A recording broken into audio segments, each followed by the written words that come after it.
Shalom, selamat pagi Bapak Ibu Saudara yang dikasihi Tuhan. Apa kabar saudaraku? Yesus Maha Dahsyat. Yes. Puji Tuhan kalau kita boleh ada saat ini di pagi hari yang indah ini, kita percaya semua karena kasih dan kemurahan Tuhan. Amin.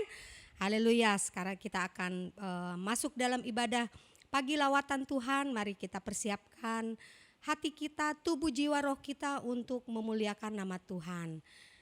Mari sebelum kita akan mulai ibadah kita akan bersatu di dalam doa. Bapa di dalam surga, sungguh kami bersyukur Tuhan kalau pada pagi hari ini kami masih diberikan nafas kehidupan. Kami bersyukur Tuhan, kami akan memulai ibadah kami pada pagi hari ini. Kami percaya semua karena kasih-Mu, semua karena kasih setiamu bagi kami ya Bapa. Dan saat ini Tuhan kami akan memulai ibadah kami, pimpin kami, ibadah kami dari awal pertengahan hingga akhir. Kami percaya Tuhan Roh-Mu yang kudus ada bersama-sama dengan kami.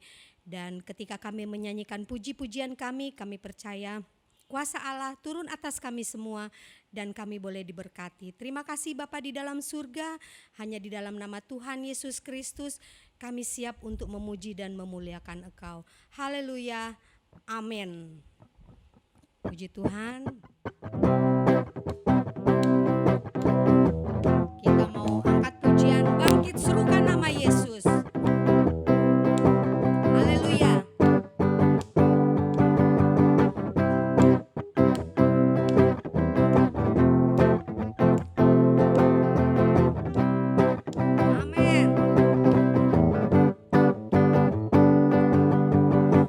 Bangkit, serukan nama Yesus.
Haleluya, puji Tuhan. Seperti kita ketahui, bulan Oktober ini adalah sebagai bulan misi dari Gereja Betel Indonesia, termasuk kita di dalamnya.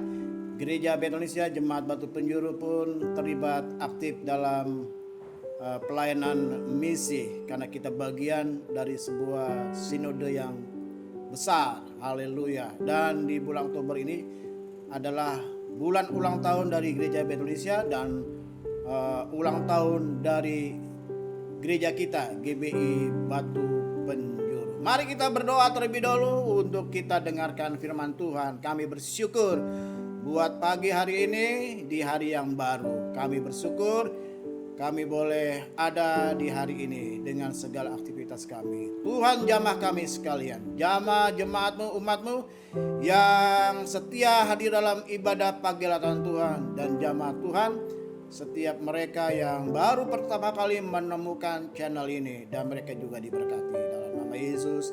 Haleluya, amin. Kali ini gereja kita ya dalam bulan misi itu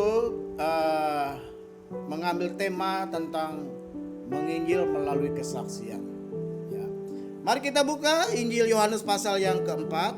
Injil Yohanes pasal yang keempat, percakapan Tuhan Yesus dengan perempuan ya, perempuan Samaria di sebuah sumur. Dan kita langsung saja di nas kita di dalam ayatnya yang ke-39. Injil Yohanes 4 ayat 39 berkata, dan banyak orang Samaria dari kota itu telah menjadi percaya kepadanya. Nyanya huruf besar, percaya kepada Yesus karena perkataan perempuan itu. Karena perkataan perempuan itu, boleh saya katakan karena kesaksian perempuan itu ya, yang bersaksi, ia mengatakan kepadaku segala sesuatu yang telah ku perbuat. Bapak ibu saudara sekalian, menginjil itu yang mudah adalah dengan cara bersaksi ya, bersaksi tentang pengalaman kita. Jadi kalau boleh saya katakan ya, menginjil itu ya harus dialami dulu oleh kita untuk menjadi saksi, karena Tuhan memanggil kita ini jadi saksi ya. Tuhan memanggil kita jadi saksi, bukan jadi hakim yang menghakimi orang, inilah salah, ini salah. Panitia Natal bilang begini, acara gini dibilang salah lah. Kebaktian Padang, panitianya ya mengumumkan begini-begini dibilang salah lah. Wah, harusnya begini, ya salah terus. Karena jadi hakim, padahal Tuhan panggil kita jadi saksi, bukan jadi hakim. Dan Tuhan juga bukan panggil kita sebagai pembela. Ya, kalau Pak Jonter jadi pembela, ya itu kan profesi. David Nikodemus juga mungkin pekerjaannya di kantor pengacara. Ya, Pak Joko Prihanto, gembala Jemaat Batu Penjuru di Pontianak, seorang pengacara, advokat, ya itu lain. Nah, ini ada orang-orang yang merasa dipanggil ya jadi pembela. Makanya kita nggak perlu bikin sebuah wadah, organisasi, ormas, front pembela Kristen. Nggak perlu, karena Tuhan nggak panggil kita jadi pembela, tapi Tuhan panggil kita jadi saksi. Nah, bagaimana untuk menjadi saksi? Yang pertama, dia harus melihat dulu, melihat apa yang terjadi ya dalam hidupnya. Yang kedua, baru mengalami. Setelah melihat, dia mengalami. Perempuan ini melihat Yesus, ketemu Yesus, mengalami. Yang ketiga, dia merasakan jamahan Tuhan, merasakan lawatan Tuhan, merasakan firman yang disampaikan oleh Tuhan kepada perempuan itu, sehingga dia katakan, ya orang ini tahu dengan apa yang aku perbuat. Nah, setelah merasakan, baru kemudian kita mengatakan. Artinya apa? Kita bersaksi kepada orang lain tentang Yesus. Oh, ada orang berkata, saya belum pernah mengalami hal yang luar biasa. Saya belum pernah mengalami jumpa dengan Tuhan. Bagaimana saya bersaksi? Bohong. Kalau pagi hari ini Bapak Ibu Saudara sekalian bisa bangun di pagi hari, itu sebuah kesaksian yang luar biasa. Coba andai kata Tuhan lupa bangunkan saudara, atau Tuhan ya lagi ya sibuk cari nasi uduk, kemudian lupa bangunkan saudara. Oh, sudah barang tentu akan ada pengumuman di warta jemaat, di grup, telah berpulang ke rumah Bapa di surga. Nah, kalau hari ini engkau bisa bangun, bisa beraktivitas, bisa berangkat ke kerja, bisa sekolah, bisa kuliah, bisa masak, itu juga sebuah kesaksian. Ya, kita ya sudah melihat, kita sudah mengalami, kita sudah merasakan, lalu kita mengatakan kepada orang tentang Yesus. Mari Bapak Ibu sekalian, di pagi hari ini enggak perlu muluk-muluk kita jadi hamba Tuhan, jadi pendeta, sekolah teologi. Kalaupun itu dipanggil secara khusus, puji Tuhan, saya dukung. Tetapi dengan profesi kita bisa menginjil. Maka saya katakan, jemaat Tuhan, ya, tempat di mana engkau berada, pekerjaanmu itu mimbarmu. Kalau saya mimbarnya di hari Minggu, ya, mungkin sekarang hari ini, tetapi Bapak Ibu di dunia kerja, di marketplace, disitulah mimbarmu.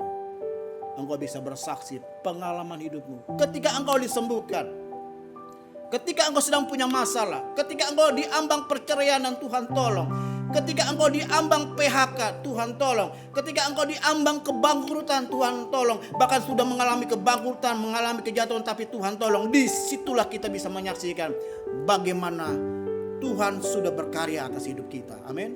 Nah, contoh tadi saya katakan, gak perlu muluk-muluk. Ketika kita bangun di pagi hari, itu sebuah pengalaman yang luar biasa, sebuah kesaksian yang hidup yang kita boleh saksikan, ya, betapa Tuhan itu luar biasa. Tuhan Yesus memberkati. Ya, kiranya firman yang kita dengar pada pagi hari ini, ya, memberikan motivasi untuk kita menjadi saksi Kristus dengan secara sederhana, yaitu seperti perempuan Samaria ini, dengan cara apa? Bersaksi terus sampai Tuhan datang. Bersaksi terus sampai Tuhan datang. Amin. Bersaksi terus sampai Tuhan datang.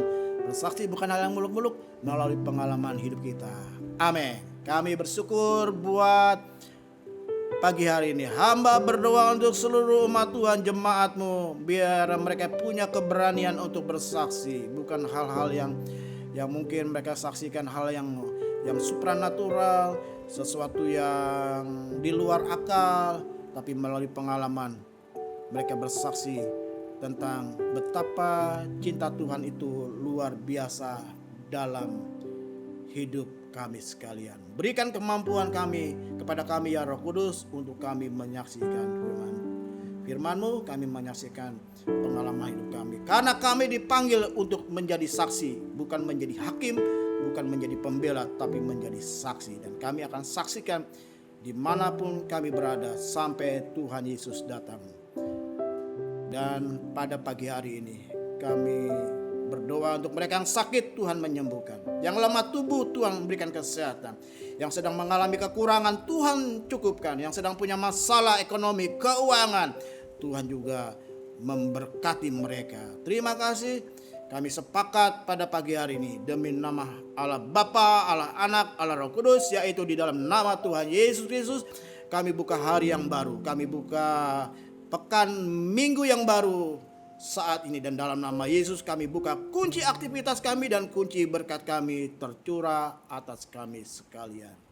Kami mengucap syukur, kami percaya, kami menjadi orang-orang yang dipakai oleh Engkau dan diberkati. Bersama kita katakan amin. Sampai jumpa di ibadah-ibadah online dan ibadah-ibadah komisi. Ya, tetap semangat. Yang hari ini beraktivitas, apa yang kau kerjakan, Tuhan buat berhasil. Shalom.